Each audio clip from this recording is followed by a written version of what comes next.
میں نے معاف بھی کر دیے ہیں اور ان گناہوں کو اس بندے کے نامہ اعمال میں نیکیوں کی صورت میں بھر دے۔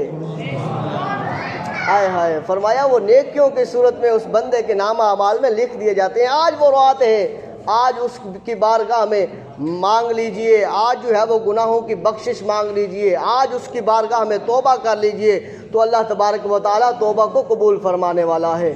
ایک بزرگ فرماتے ہیں، آخری بات، ایک بزرگ فرماتے ہیں، کہتے ہیں میں جا رہا تھا جنگل میں، آدھی رات تھی کہ میں نے کہا چلو اللہ تبارک و تعالیٰ کی عبادت کرتے ہیں، الگ ہو کر وہاں پر اللہ کی عبادت کرتے ہیں تاکہ جو ہے وہ دنیا والے جو ہے وہ دیکھیں نہ اور ریاکاری بھی نہ پیدا ہو۔ فرماتے ہیں رات کا اندھیرا، ہر طرف اندھیرا چھایا ہوا، میں نے کہا کوئی ایسی جگہ ڈھونڈتا ہوں جہاں پر اللہ کی عبادت کروں یکسوئی کے ساتھ، اور جو ہے وہ دل میں محبت پیدا ہو، تڑپ پیدا ہو۔ فرماتے ہیں میں نے دیکھا اس جنگل میں کہ 4 آدمی جو ہے ایک میت کو اٹھا کے پھر رہے ہیں، ایک میت کو اٹھا کے پھر رہے ہیں۔ میں قریب ہوا، میرے دل میں ڈر پیدا ہوا کہ کہیں ایسا نہ ہو کہ انہوں نے یہ قتل کیا ہو اور یہ قتل کرنے کے بعد جو ہے وہ اس کو کہیں جو ہے وہ دفنانے یا کہیں دبانے کے چکر میں ہو۔ وہ بزرگ فرماتے ہیں میں قریب ہوا، ان کے قریب جا کے میں نے پوچھا کہ بھائی تم کون ہو؟ وجہ کیا ہے؟ بزرگ کو پوچھنے کی وجہ کیا ہے؟ کہا یہ جو لاش تم لے کر پھر رہے ہو، کیا اسے تم نے قتل کیا ہے؟ کیا تم اس کے عزیز ہو؟ انہوں نے کہا ہم اس کے رشتہ دار نہیں ہیں، عزیز نہیں ہیں۔ تو اس لاش کو اٹھا کے پھر رہے ہو، کیا قتل کیا ہے؟ کہا ہم نے قتل بھی نہیں کیا، ہم نے تو اجرت لینی ہے، ہم نے قیمت لینی ہے اس لاش کی، اس کو دفنانے کے لیے۔ وہ بزرگ فرماتے ہیں میں نے کہا یار عجیب بات ہے، لاش کو اٹھا کے پھر رہے ہیں، ساتھ بھی کوئی نہیں، رات کا جو ہے وہ آدھا پیر ہے اور جو ہے وہ لے کے پھر رہے ہیں، اور یہ کہتے ہیں ہم نے قتل بھی نہیں کیا اور ہم نے تو بھائی اجرت لینی ہے، ہمیں کسی سے کیا۔ آپ فرماتے ہیں بتاؤ تم نے اجرت کس سے لینی ہے، یہ کون ہے؟ انہوں نے کہا ہمیں یہ نہیں پتا، ہمیں اس سے غرض نہیں ہے۔ ایک بوڑھی خاتون آئی ہے، اس بوڑھی خاتون نے کہا ہے کہ اس لاش کو لے چلنا ہے فلاں قبرستان، وہاں پر قبر کھودی ہوئی ہے، اس میں اسے دفن کرنی ہے، ہم نے وہاں پر اسے دفن کر دینا ہے اور اس مائی سے، اس بوڑھی عورت سے ہم نے اجرت لے لینی ہے۔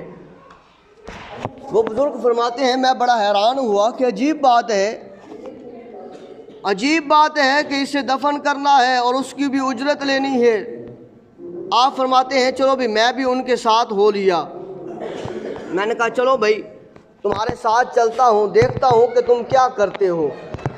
آپ فرماتے ہیں میں آگے گیا تو میں نے دیکھا کہ واقعی اس قبر کے پاس جو ہے ایک بوڑھی خاتون کھڑی تھی۔ میں اس کے قریب ہو لیا، میں نے کہا کہ یہ وجہ کیا ہے جس کی وجہ سے تم اسے دفنا رہی ہو اور اکیلے میں؟ اس نے کہا کہ یہ کوئی اور نہیں، اس بوڑھی خاتون نے کہا یہ میرا ہی بیٹا ہے، یہ میرا ہی لخت جگر ہے، یہ میرا ہی نور نظر ہے، یہ میرا ہی جو ہے وہ جان کا ٹکڑا ہے۔ آپ بزرگ فرماتے ہیں میں اور زیادہ پریشان ہوا کہ تیرا ٹکڑا ہے جان کا، تیرا نور نظر ہے اور ایمان والا بھی ہے، تو بھی مسلمان ہے، پر رات کے پہر میں دفنانے کی وجہ کیا ہے؟ بزرگ فرماتے ہیں میں نے جب اس سے پوچھا، اس بوڑھی خاتون نے کہا وجہ یہ ہے کہ میرا بیٹا زندگی میں گناہ گار تھا،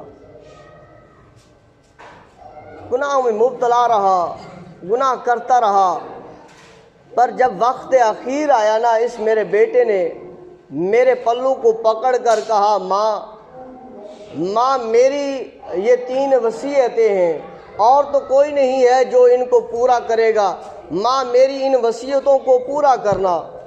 بزرگ فرماتے ہیں میں نے پوچھا، اس نے بتایا، مجھے اور تعجب ہوا، عجیب بات ہے۔ کہا وہ کون سی وصیتیں؟ اس ماں نے کہا پہلی اس نے وصیت کی تھی کہ ماں میں گناہ گار ہوں، میں مجرم ہوں، سزاوار ہوں، جب میں مر جاؤں نا تو گھر میں ایک رسی کو لینا، اس رسی کو میرے گلے میں ڈال دینا اور گلے میں ڈال کے مجھے گھر کے صحن میں تو نے مجھے گھسیٹنا ہے اور